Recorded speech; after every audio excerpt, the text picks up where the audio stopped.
Hello Getters! Welcome back to our channel, Get by Dren. Ngayon, i-review natin ang isang kakaibang sneaker mula sa Anta. Ang Anta Kai 1 White Ghost. Ang bagong signature shoes ni Kyrie Irving sa Anta line.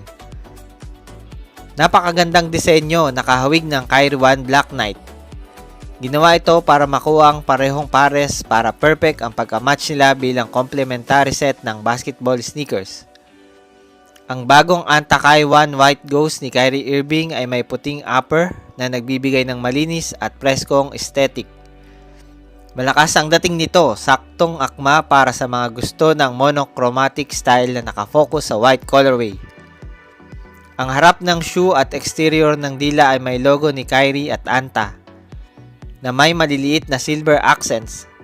Ang mga detalye na ito ay nagbibigay ng karangyaan at tibay sa disenyo. Bilang basketball shoe na personal na nasubukan ni Kyrie Irving, ang Anta Kai 1 White Ghost ay may marangyang setup.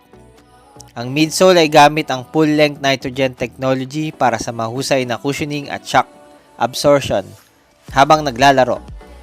Bukod pa rito, ang outsole ng Anta Kai 1 White Ghost ay gawa sa rubber na may agresibong pattern para masigurado ang mataas na traction at anti-slip performance sa court.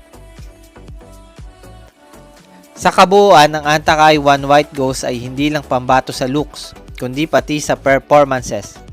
Saktong-sakto para sa mga naghahanap ng stylish na basketball shoe na hindi lang pang-collect, kundi pang-court din. Kung ikaw ay fan ni Kyrie o naghahanap ng top tier na sapatos, siguradong sulit ito. Para sa mas maraming sneaker reviews, huwag kalimutang mag-subscribe at i-click ang notification bell para updated kayo sa mga bagong videos natin. Salamat mga ka-sneakerheads at kita-kits ulit sa susunod na video.